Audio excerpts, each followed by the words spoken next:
Nairobi's the economic epicenter or the center of East Africa. Yes. We got, they have other countries nipping on the heels like Uganda, Tanzania, Rwanda, but Nairobi's still number one. Yes. And Nairobi is a vibrant city full of people from all over the world. All over the world.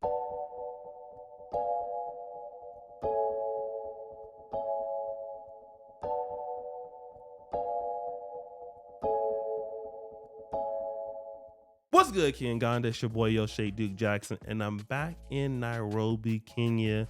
And of course, I had to come and check out what the African-American community is doing here. And I met a very, very powerful brother, like my second day inside the city. And he invited me to a wonderful event. We'll talk about that a little bit later, but let me introduce him. Let him introduce himself. Yes. Thank you, O'Shea, for first of all inviting me here. My name is Kevin Morrison, actually L. Kevin Morrison. The L stands for Lawrence. Okay. We can get into that. I was about to say Leroy, but okay. Hey, actually, I would have preferred Leroy. I hated Lawrence growing up. That must mean you have bad credit if it's Leroy. Okay. So, yeah, L. Kevin Morrison, born and raised in Waterbury, Connecticut. Been in Kenya for 8 years. Been traveling the continent for 12. Okay. Have visited 9 countries since I started my African journey from Connecticut. Okay, East Coast in the building. All right. You're the first person I've met from Connecticut since I was at Howard University many years ago. Mm-hmm. So he's like, Connecticut? I was like, Negroes in Connecticut? So, but you're very resourceful. I'm going to give a shout out to Nexus. Is it Nexus? Nairobi Nexus. Nairobi Nexus. Yes. You invited me to an event, and at first I was not sure if I was going to make it, but something told me I should go. And man, you're so resourceful. You brought a lot of people. Because of you, I was able to meet so many people. I was able to get all my podcasts done in Nairobi. I wasn't here expecting to podcast, but because of you and just being resourceful and just being so hospitable to me, you were able to plug me into the community here, man. I just want to congratulate you on being a resourceful brother because we need more like you in Kampala, Uganda, brother. But so it was a wonderful. I'm coming. Yeah, please come. It was such a great event, by the way, hosted by Nairobi Nexus. Tell me what brought you to Africa in general, well, like in your background. Of course. And then I'll add on to that piece because we'll talk about how we met. Okay. But I first came to the continent 12 years ago, around 12 years ago. Okay. And we were invited. When I say we. I decided to start my full-time entrepreneurial journey in 2009. This is after starting my formal business in 2001. I worked for a big corporation in America. Okay. And our company, for 8 years. Okay. Doing double duty. Almost gave up. Person said, no, you need to keep going. This Morrison Group thing has legs. Okay. So in 2009, we got our legs. Okay. And I left corporate America and within a year or two, say 2010, a friend of mine called me and said, I'm building an aquaponics farm in Philadelphia. Okay. Could you help me build a farm? We want to market it. We want to take this technology, which is not anything super new. Aquaponics has been around for a long time. Okay. We want to address the issue of a food desert in Philadelphia. Okay. So we'll get into food deserts if we need to. Right. But long story short, the aquaponics farm was in a storefront. Okay. And the president of the African Caribbean Business Council of Philadelphia was walking down the street and saw the farm. And he was like, what is this? Okay. He came inside the building. You need to come on our trade mission to Nigeria, Ghana, Cameroon with this type of farming technique. So that's how we started our African journey. So, okay. Now, food deserts typically are in like black communities where there's no grocery stores, vegetables. Yep. To be able to walk a long way, especially East Coast corridor, Brooklyn, yes. Okay. All that, all up the and Bronx. Down. Yes. Okay. What part of Philadelphia were you in at the time? West Philadelphia. Philadelphia, born and raised. Yeah, it was on Market Street. Market Street. Yes. Okay. Yes. Okay. So how long were you even in Philadelphia before that particular person recognized you? Well, our partners were in Philadelphia. It's actually one of my best friends, still a very good friend of mine. Okay. I was in Connecticut. He called me from Philadelphia. It's like, we need help. He knew my talent, was marketing, organizing, project management. He's like, we need your help, Kevin, in making this happen. Okay. So I would go back and forth to Philadelphia from Connecticut Okay. to help this project get off the ground. So the person says, you're going to Cameroon. Yep. Okay. So then what was like in the back of your mind? Because obviously you have something going on in the States. Yes. So, and then to go international, especially some place Well, like. I mean, it's a very simple. It was a dream come true. And the reason it was a dream come true, Okay. I'm proudly 55 years old. Okay. And I grew up in an age where hip hop influenced my generation in a positive manner. Yes. Especially reconnecting with Africa. Right. Reconnecting with our African roots. Right. You know, from Public Enemy, the Tribe Called Quest, the Rakim, Big Daddy Kane. You know, that's my generation. Right. So Father MC. Exactly. Okay. yeah. Shout out to is he from Cali? No, Father MC's from I think the East Coast. Is he East Coast? Yeah, okay, yeah. I never was. You know, Mary J. Blige was on that. You know, that's right. That's treat him how you wanna. I know be. you and Mary J. Blige. Yeah, she's in the background. Yeah. No. I'll do for you. She's in the background. Okay, but that was Diddy in the background of that. And that was with him and Jodeci. All right. Watch yourself.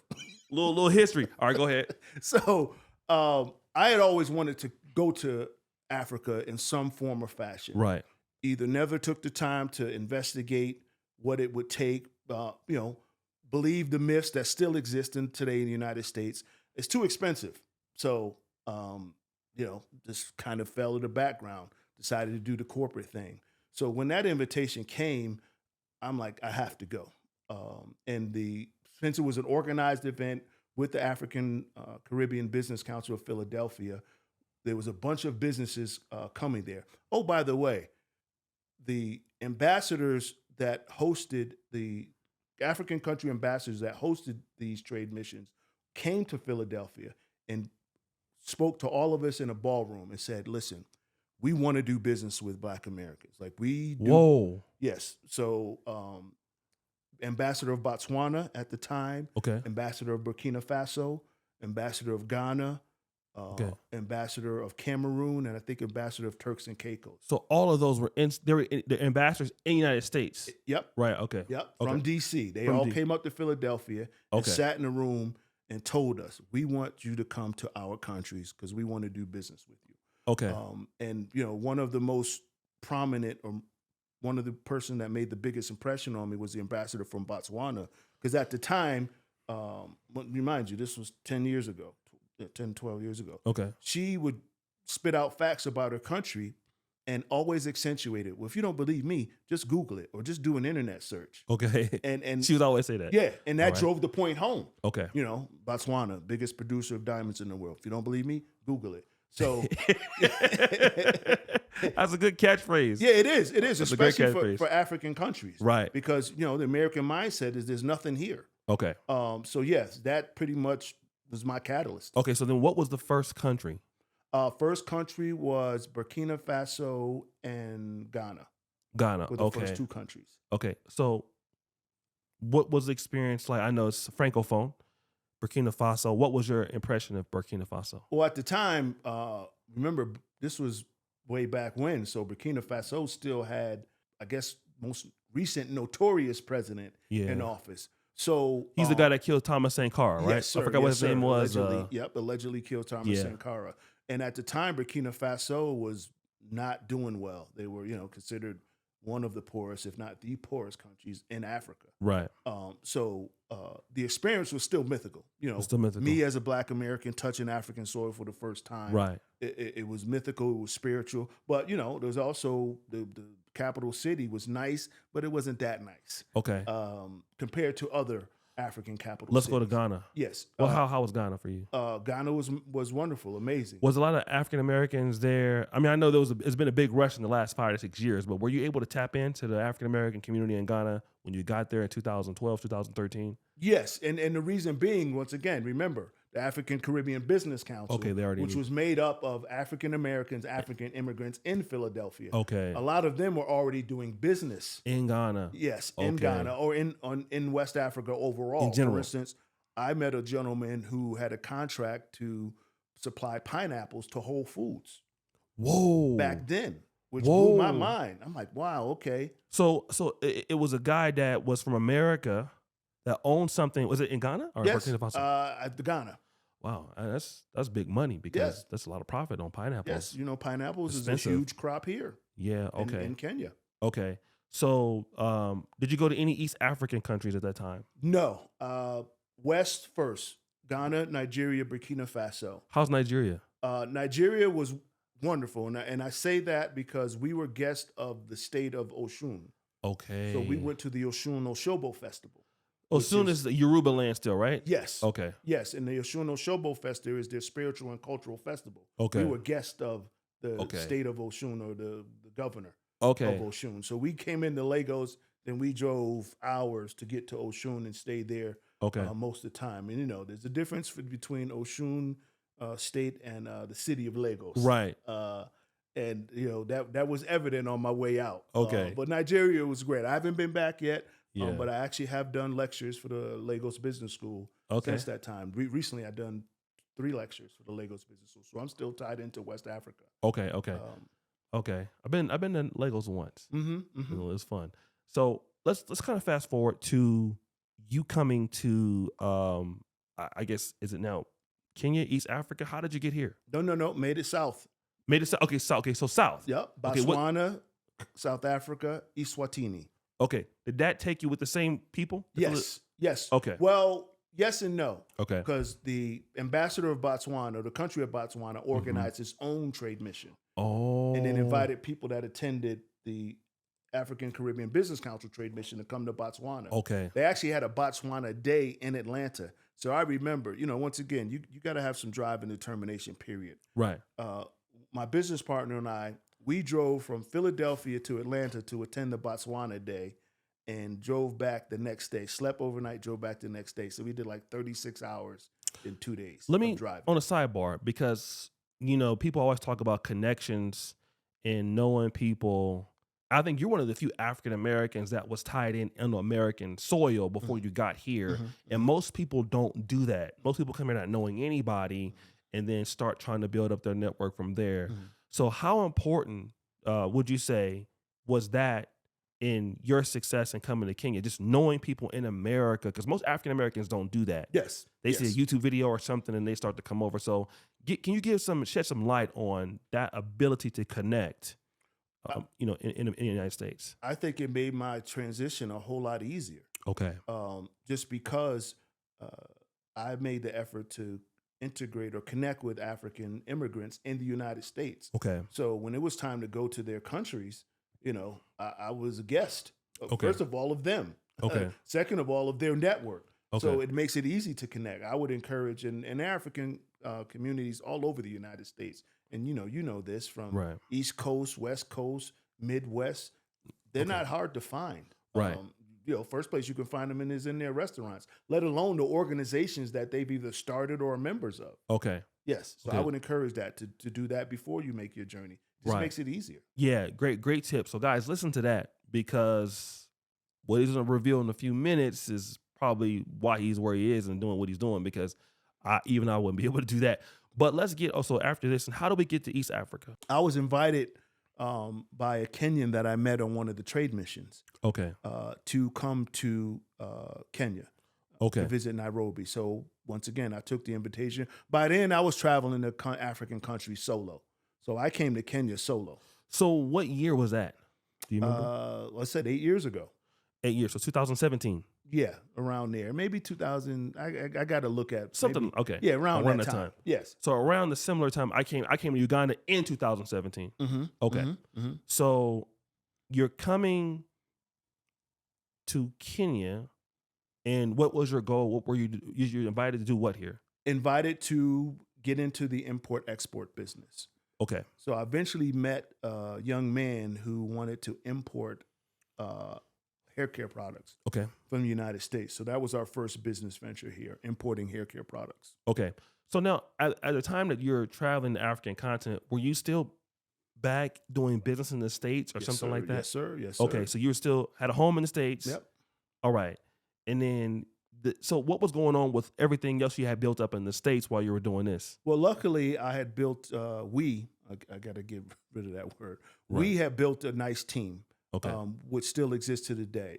Slightly changed, but our team that we built for Morrison Group Training Institute, which is my business in the States, I felt very comfortable leaving the business in their hands with my number two person, which allowed our company to explore opportunities on the African continent. Okay. By then, I was study economics as an undergrad, and What school did you go to? Colgate University. In Colgate. upstate New York. That's a hard one to get into. Not the toothpaste.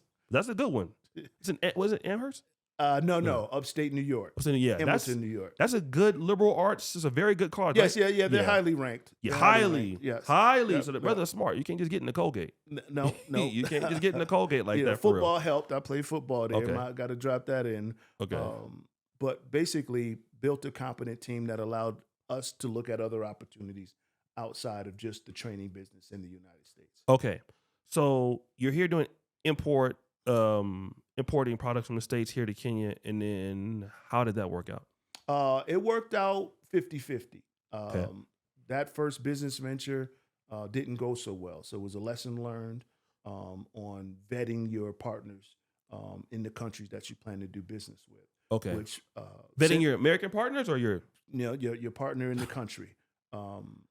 So I learned a hard lesson that you got to super vet people, and that lesson's learned, and now it's being executed. But my first business partner here wasn't on the up and up. Okay. Even after working with the person for years. Okay. Before we did the market research. Literally, I've been all over Nairobi, probably 10 times. Okay. When you talk about super vetting, because you mentioned that, and some of us that's coming from the African American community, or even some people coming from the Kenyan diaspora, because a lot of people watch from Uganda. They're still in the East Coast. A lot of people in Kenya, the Dallas, Fort Worth area, stuff like that. And you talk about super vetting. What is super vetting, and what is that? What would you consider that as a process? Just making sure that you have things in place to ensure solid financial structure in your business. Okay. That's where that has to be fail safe. Yes. Your financial structure. Because, bottom line, there are short-sighted people everywhere. Yes. And if, put in a position where they think they can take advantage of you and they're short-sighted, 9 times out of 10 they will. Okay. And that's not just here in Kenya, that's anywhere. Anywhere, yeah. I've had that happen in the States. Okay. With, some sweet little old business owner that I thought was cool. And right. even though I was warned. Right. Yeah, don't trust her. Right. Don't trust that. No, let me tell you what my experience. No, not me. I'm right. smart. I went to Colgate. I know what I'm doing. Colgate, not the toothpaste. Because Africans think the Colgate is just a toothpaste. Yes. But it's actually a school. Yes. It's a school. Yes. It's a school. We like Crest in the States, most of us. There you go. But Colgate is over here. Crest is where we at. All right. So most people, if they go through that experience, I see a lot of people that will say, I'm going back. I'm going back to the States. Then you start seeing people blaming the country, people blaming the city, and, things like that. You had the opportunity to go back home. Most people do. Why did you stay? I stayed because I knew this was much bigger than that one hiccup in business. Okay. As a business owner since 2001, hiccups are part of the process. It's part of the game. Part of the game. Yes. We make it, and I've always made it as an individual and as a leader, made it a priority of mine to understand failure, not success. Success, people see success. Oh, it's easy. It's the failure you got to understand. Right. Because you have to bounce back from failure. Right. And that's what every business owner, that's what we do in life. But business owners have to do it, multiple times. Maybe even in 1 year, they got to come back from disaster. So I was never going to stop engaging in the bigger picture, which is the continent of Africa. Okay. Demographics. Like I said, there's so many things, and maybe we'll get into that make the continent of Africa the place to be. Okay. And you can attest to that, and we see it, the convergence that's going on now. So let's go from this situation to the next opportunity, and how did you find the next opportunity? So I consider myself amateur in many respects. So once I came here and discovered the truth, which we've never been told in the States, even to this day, we're not told the truth. Once I discovered the truth, I made it a mission of mine to tell the truth about the continent of Africa. So being a person that's always high energy, engaged, I was invited to lecture at my alma mater, Colgate University, Okay. about my African journey. Okay. So I lectured for an alumni weekend, and in the audience was another Colgate alum who worked for a manufacturing company that made linen for hotels and hospitals. Okay. At the end of the lecture, he pulled me aside. He was like, "We want to export our products into Africa, into Kenya." Whoa. Okay. So you actually were back Yep, lectured. in New York City. Yes. Okay. New New York State. Hamilton, New York. Upstate. Yep. Okay. And were you back living in the States or were you just visiting? I was just visiting. Well, I mean, I've always been just visiting in some back and form or forth. fashion. I've Okay. been going back and forth.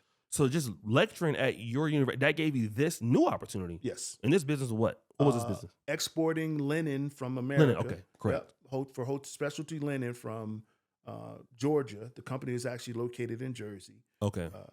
To East Africa. Okay. So what did you say? I don't know. I'll think about it. I gotta vet this person. No. I'm not that. I'm an entrepreneur. So I already knew. I was like, well, just let me figure out how to do it. The answer was yes. Okay. How did that work out?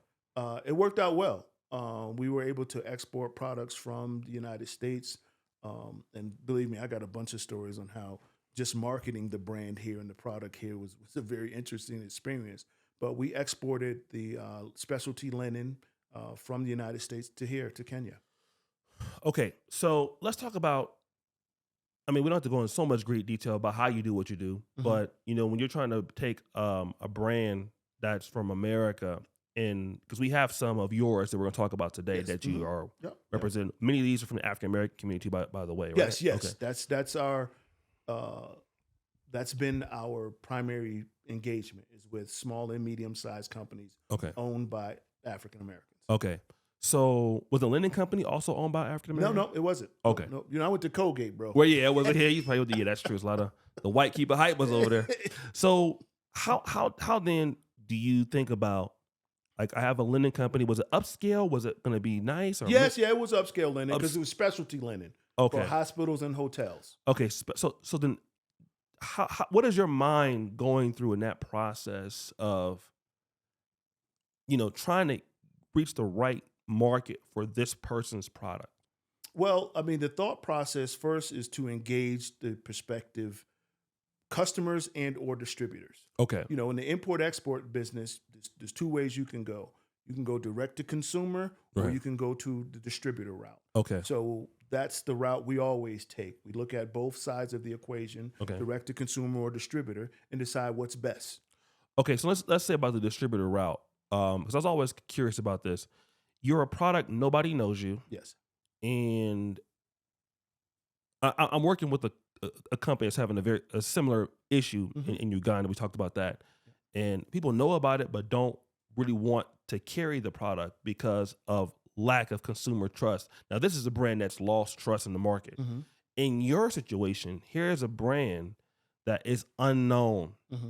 And you're looking for the distributor. Let's say, for example, it's Carrefour or Linens and Things here or something like that. Yes. Okay. And so you're saying, hey, listen, we have this brand. And they say, well, listen, nobody knows you. Yes. Yeah. What do you then try to say? Well, first of all, you got to understand the competitive landscape. And in the linen business, the dominant players in the industry worldwide are Indian companies and Chinese companies. Okay. So you first have to juxtapose your brand and your product to the dominant players in the industry. So with the linen company, it was not easy, but it was just me saying, hey, this is an American brand that competes with the Chinese and the Indian manufacturers in the United States. Yeah. It's worth taking a look at. Okay. Some people said yes. A lot of people said no. I even had one person tell me that the products weren't manufactured in the United States. It was like they don't make this in the United States. I'm like, here's the plant. Okay. It's in Georgia. Okay. It is made there, but you have to overcome those things. You got to persevere. You got to Okay. be ambitious. So what if I know that some people do consignment, right? Yes. Like, okay, so I'll carry it, but I don't want to pay for it. But if it sells, Yes. boom. Yes. Is that a route you also take? No, American companies, even to this day, that's damn near slim to none. So your new brand, you want the distributor to buy it. Yes. That's a challenge. It's a challenge In Africa. Yes. Yeah. There you go. Thank you. Okay. Because the I'll say non-United States companies. I haven't imported anything from European companies yet. Okay. But the non-United States companies, they sell on consignment here all the time. So you'll find a distributor get a whole container load of something and On consignment. Yeah, on consignment. It's hard to beat. Yeah, exactly. So that's been the biggest challenge. We discovered ways to work around it. There are ways to work around it. There's always a solution. You just got to do the work. So then let's look at, I know some people are talking about now. I hear this term, and obviously you're familiar with the term. People even call it themselves what you call digital marketing, digital marketers. I have my issues on that. But then another audit, if you're going like the product to B2C, directly to consumer, then do you also have to come up with some level of a social media strategy to like engage an audience in the local market or things like that? Yes, and it's product specific. Okay. So yeah, there are varying levels of, because that's the way the world works now. Marketing is social media, and online first. All that, the old ways to market, whether it be billboards, radio. Those are distant seconds. Okay. Everything else, social media is the primary way. So yes, you have to have some type of strategy or way to engage the local market in support of the distributor or in support of your direct to consumer model. Okay. So this is this is not an easy job, what you do. No, not at all. But you love it. Yes, of course. Okay. I discovered at a young age, well, not young age, let me say that. Yeah. I discovered probably my late 30s, early 40s, looking back at my life at that time, I like to do things the hard way. Okay. So that's just my nature. I'm not a big man. I played a big man sport. Right. I underestimated, even at high school and Colgate University, because I was black. I'm not supposed to be smart. Right. I'm not supposed to be articulate. And all the things that America faces, the barriers, plowed through them anyway. Okay. So now let's talk about going from import-export for American brands in Kenya, and then now to being, I would say, a resource to the burgeoning African-American or diaspora community in Nairobi. How did you start getting involved with that? Because you are a person, I would say, that is a kind of connector, kind of bringing people together. And then how does that also work with like some of the brands we're going to talk about today? Well, every business person, every entrepreneur is a salesperson. Okay. So my background's been sales, been building rapport, building relationships, because relationships are what sell. We've heard this a million times. Right. So it's always been important to me to build relationships personally and professionally. Okay. And to be able to come to the continent and Kenya and specifically, but then again, I have personal and professional relationships in the countries that I frequent the most. Okay. Mainly here in South Africa. Okay. So doing just what's come natural, which is to engage people. Okay.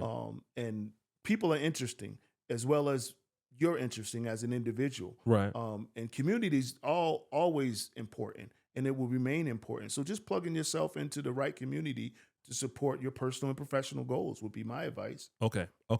Let's talk about some of the brands that, and obviously one thing about you is if somebody does import and export with you, I haven't known you very long, but you bring these everywhere with you.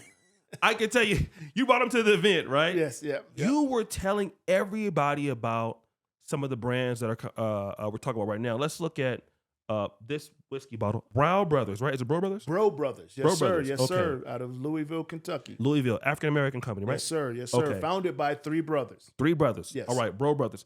These are three brothers, Bro Brothers, right? Yes, sir. Okay. Yep, they founded the company 12 years ago as a team, as a group. Okay. Yep. How did you get in contact? And they don't just have bourbon whiskey; they have other products too, yes, right? Sir, Gin, yes, sir. Yep. rum. Gin, vodka, and overproof rum. Overproof rum. Okay. And also aged bourbon. So they have 5 distinct spirits. 5. Okay. Yes. And they will be here in August, right? Yes, sir. They're coming on a trade mission once Trade again. mission. Yes. Okay. How did you get in contact with these individuals? Good old-fashioned research. We were asked here in Kenya to help bring in American manufactured whiskey spirits, they call it here. Obviously, the two best known types of whiskey in America are bourbon, right, and Jack Daniels. Right, you want to told me that. Yes, which many people think is bourbon. Jack Daniels is not bourbon. Right. It's sour mash whiskey using a West African technique, which we can get into that later. But right. Jack Daniels is West African whiskey. Okay. Because it's charcoal filter, which they advertise on the bottle. But long story short, I just started looking for African American manufactured spirits and wine, and good old calling them, emailing them. Are you interested in exploring new markets? The ones that said yes, I engaged. The ones that I never heard from, I did what I normally do: talk junk about them under my breath, and then moved on. So how many people were interested in the Kenyan market, or maybe if they didn't know, like what I'm trying to say is how many people were interested? Like, hey, we're interested in getting our products to, and they're in Walmart too. Some Walmart stores. Yes, right? yes, yep, yes. Okay. In California, actually, your home state. More than one was interested. So Okay. I have to jog my memory, but several companies were interested, and when several companies we still engage. Bro Brothers is not the only. They're the biggest that we have engaged, but they're not the only one. That's the only one. Okay. Yep. Okay. In the alcohol, in the spirits market. Okay. So we see this product. So this, in case anybody wants to do import export with Brother Kevin. Yes, right? sir. Yes, sir. So somebody may have a wine, let's say similar Yes. to this. Yes. Here is going to be, Nairobi, Kenya. Kenya's everything is here, Yes. like in the States. Yes. What is our plan to get this spirit into stores or bars or? So once again, remember what I said about understanding the distribution model here. Yes. Alcohol is just like any other beverage. Alcohol has, to my knowledge, always been set up under a distribution model. Yes. We have already engaged distributors here, and the business plan is to bring in the alcohol through a distributor in partnership with our company. It would be the same, like we export, might as well segue real quick. We export coffee to the United States. Okay. So same business model. Okay. They're coffee distributors, or we can sell directly to consumers and or retailers. Okay. Because there's levels to this, as obviously everyone says in the common pop culture these days. Right. But the levels to this is what's your distribution model? So Okay. we will be importing, and when I say we, because we are in that business, Right. bringing in Bro Brothers into Kenya. Okay. Some businesses I pass on directly to the distributor. We earn a commission as a company. Right. Others we engage in directly. Bro Brothers will be engaged in directly. Okay. So I noticed that when there's some brands I saw in Uganda during a rebrand, Mhm. and the brand manager was telling me that the first goal for him was to get it distributed countrywide. That was his, before he started doing any conceptual ideas or changing the brand ethos or what the brand meant. His whole idea was to make sure that it was available everywhere. He spent like the first year of the rebrand making sure it was in Arua, making sure it was that the distribution network was completely around Uganda. Yes. Is that what you're looking to do, or is it just like, hey, we're going to first start in Nairobi? No, we're going to start in Nairobi. We're not doing a countrywide distribution model. Okay. First of all, you got to have the capacity. So that's one of the most important things about the import-export business. Okay. If you're engaging products and brands, you need to know their capacity. Okay. And when I say capacity, if we got an order for 100,000 bottles of Bro Brothers, would we be able to meet it? So you need to know that. Or great we point. got an order for, 100,000 pounds of coffee. Right. Would the producer be able to meet that? Okay. Those Great are things point. you need to understand. Okay. So yes, no, we're starting Excellent point. Yeah, we're starting at the point where we need to start looking to grow from there. Okay. The great thing about Bro Brothers is that they actually just built a new distillery. So they're going to increase their production capability 7-fold. Okay. So if they were able to produce 100,000 bottles of Right. alcohol a year, they now will be able to produce 700,000. Okay, so that's a great point. And so people, you ask them, what is your before they want to start distributing in this city or work countrywide? What is your capacity? Yes. What can you produce here? Yes. Okay, because because it doesn't make sense if we get demand up and we can't meet the demand. Exactly. Right. So that's a recipe for failure. Right. You know, the big retail brand here, Carrefour or Nivus, if they put in a big order, we can't meet it, we'll never do business with them again. Right. Yes. Yeah, and I heard that's also a problem for, like, you mentioned some of the same supply chains. I think some farmers have. I think I heard a guy that had a deal for like 50,000 kilograms of goat meat in Dubai or something like that, and they needed it and they just could not meet it. And it was like $10 per kilogram. So go figure, 50,000 times 10, that's $500,000. And they want it every month. Every month. And exactly. So imagine running around every month trying to find 50,000 kilos worth of goat meat. Right. Yes. It's okay. Yes. Perfect. Exercise of insanity. So if a person wants to distribute with you, you're going to ask them, what is your production capacity? Yes. Okay. We're going to add to, and the second most important thing, do you have a minimum order quantity? Okay. Some companies do. Small and medium-sized companies usually don't, especially if they want to penetrate a market, which is why we focus on that market segment. Okay. You know, if you don't have a minimum order quantity, now the big companies do. For those of us who have been in the import-export business, you know, say for instance, if you're an American entrepreneur and you have a T-shirt brand. Okay. Well, you contact the T-shirt manufacturer and they say, well, your minimum order quantity is 10,000 T-shirts. And you're like, okay, well, I ain't even got the money for that. So Right. I better find somebody who can, minimum order quantity is only 1,000 or 500. I got it. Yes. Okay. Let's talk about, now this is a export to, this is different. Yes. So this is import. Yes. This is taking something from Kenya to the States. Yes, sir. Okay. Yes, sir. What is this here? This is Utake Coffee. It's a coffee brand here in the States. It's actually led by one of Kenya's very few what are called Q graders. A Q grader is a coffee expert, and formally trained and formally certified, just like a wine expert. Okay. You don't just become a Q grader. So this company is run by a Q grader that exports, manufactures coffee, roasts obviously, and exports it, sells it here in Kenya, which as you can see is the back here, as well as in the United States and other countries. This is an American company? No, it's a Kenyan company. Okay. Yes. So now let's talk about the other way around, because we're talking about, most of our conversation has been about importing into Kenya. Yep. So then how do you say you have a Kenyan brand? Yes. And I would love to try to take you to the American market. Yes. How do you approach the part? So does somebody reach out to you, or then again, you're doing same process. There are people that reach out to us now since we've been engaged in this business for several years. Yes. But initially it's just reaching out to them. You know, Kenyan coffee is some of the best in the world. Okay. It's well known in the States. So the entry pathway to exporting Kenyan coffee to the United States was relatively, they're not as difficult if we were exporting, say, Kenyan gin. Because don't nobody know Kenyan gin in America. Right. They know Kenyan coffee, luckily due to the biggest companies in the world in the coffee business. Okay. So to say I have Kenyan coffee to coffee drinkers and coffee wholesalers and coffee retailers is not a hard sell. Okay.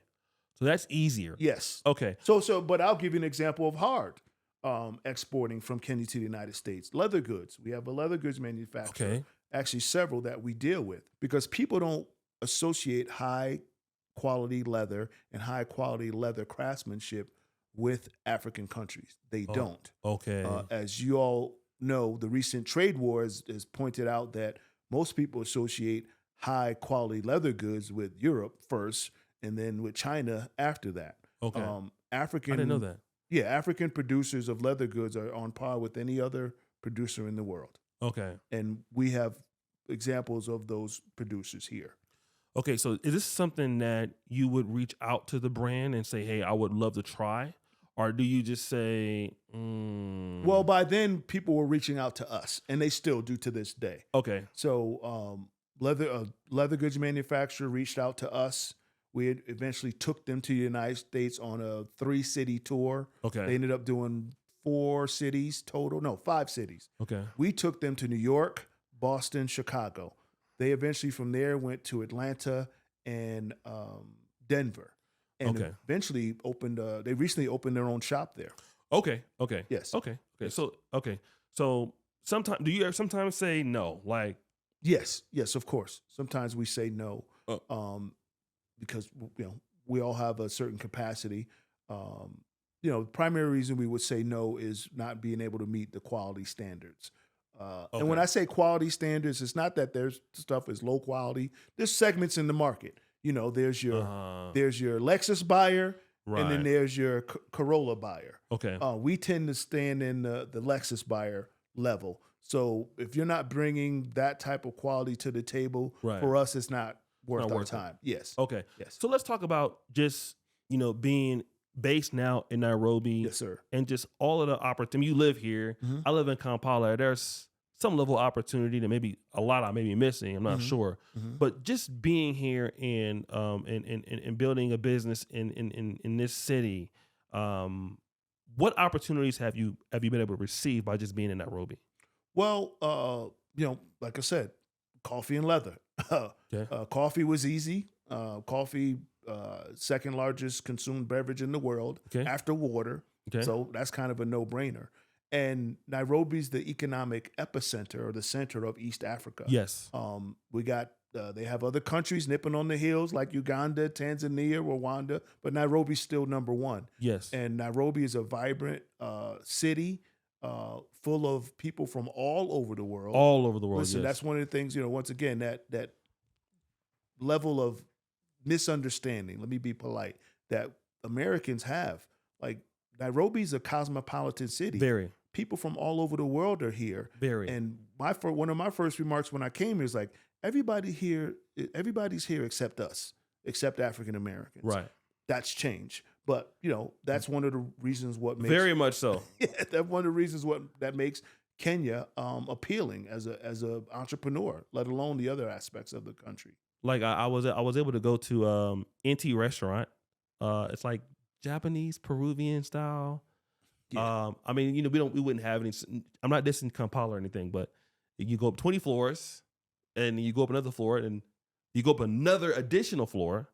I was able to go to Fogo de Chao and experience the Brazilian steakhouse. I never did it before, and these are life experiences that I've never ever done anywhere in the world. And like, it wasn't like necessarily African experiences, but I'm in Africa, like talking to the Brazilian manager, and they're bringing like crocodile and crazy stuff like that. I never had been. It was only 3,300 Kenyan shillings per person. I've been to that restaurant many times. Very beautiful lady that paid for me to go, and so. Man, and I'm taking these, like, I'm 44, so I'm this is the first time I'm experiencing this. Yes. I've been all over the world, Luxembourg, London, Dubai, and I'm experiencing this here. Yes. And it's hard for me to say no this to Kampala that I've had like international experiences that were first time. I've definitely had Ugandan experiences that were excellent the first time.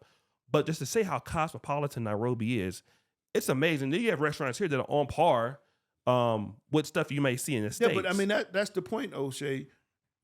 Especially for an Black American, you can recreate your lifestyle here in Nairobi. Very much so. There's several Jamaican restaurants here. I'm East Coast, so Jamaican and the East Coast is pretty much hand in hand, like sugar and Pac. Exactly. So when I found out I can get several Jamaican restaurants here, pizzas consumed here, like all those things that consider U.S. and pop culture in the U.S. you can get here. There was a Caribbean brunch I saw. There was a particular someone who was there. Yes. I saw. So that's my point. Like, Kenya has it all. So why not engage in it? Okay. And what are the differences between Kenya and the United States? My first response when someone asked me in the States is I say no guns. Oh yeah. It's like it's a damn near gun-free country. Yeah. There are guns here, but I'm not afraid of getting shot. Okay. Let me just ask, I mean, you have so many people talking about AI and, you know, certain things going around the world, and um, opportunities may be lost because of this. But when I talk to people from the African American community in Kenya or Nairobi, they are very confident for the future in growing with this country. What would you say your opportunities can be in the next 5 to 10 years here? Our You as an personally, organization, yeah. well, I think continuing along the import export line, and it's interesting you mentioned AI Hmm. because we're just starting to learn how to incorporate AI to support our business. Hmm. And AI, just like any other business tool, is a pathway to efficiency. Yes. Can AI at this point, from what I know about it and how we've engaged it, replace humans 100%? No. No. Will it get there? Who knows? Yeah. But AI is something we use to support our business, Okay. such as creating a business plan or distribution plan for some of our brands, doing some of the research. You Mhm. can do research in AI, in minutes versus it may take a human days or weeks to Okay. do the same level of research. And as a developing economy, Kenya, along with many other African countries, the automation that AI brings to quote unquote the West is far from reaching here to a capacity where it's going to eliminate certain types of people's jobs. Okay. Like AI can't do construction. It ain't going Right. to do construction no time soon. Right. AI can't pick coffee beans.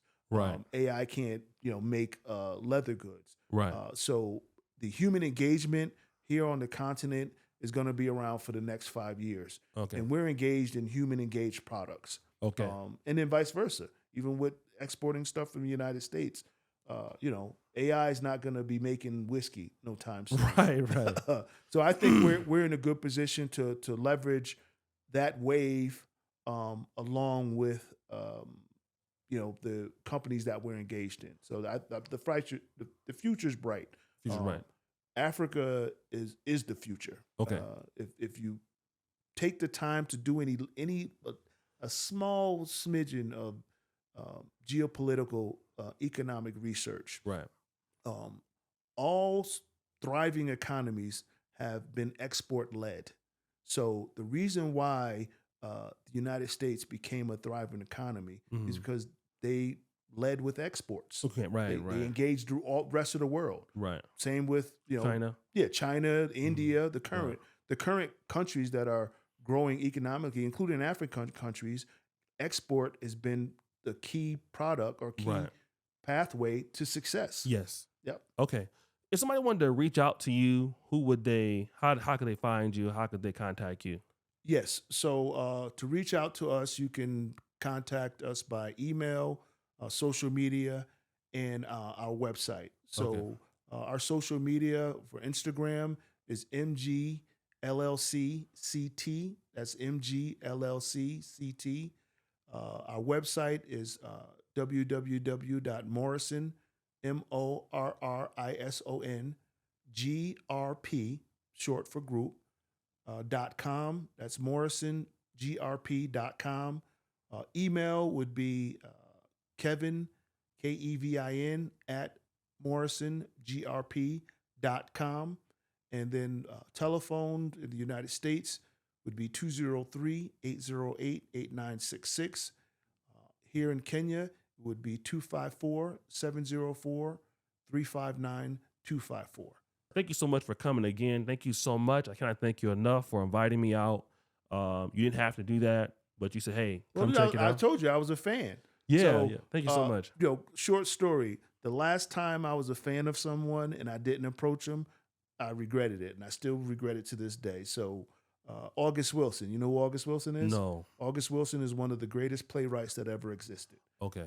He wrote the play called Fences, which was turned into a movie. Yeah, I've heard about that. Piano Lesson was also turned into a movie, but all of his plays debuted in New Haven, Connecticut. Okay. So I went to see his last play that he wrote that debuted in New Haven, Connecticut. I saw him, didn't go over and approach him. 2 months later, he He died. passed away. You told me that. Yep. Okay. Well, I'm still living because he approached me. So want to thank him for that. I had a really good time. I want to come back to Nairobi. It's a thriving community. I think there's a lot of resources here. It's a great city to live in. I've been enjoying myself. I've been doing much work. That's why I'm so broke now. But if at the Kampala, I'll start back working. So thank you so much for coming on, brother. And Thank you. hopefully we'll see you guys next time. Nairobi, got to go back to Kampala. Peace.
And Nairobi's the economic epicenter or the center of East Africa. Yes.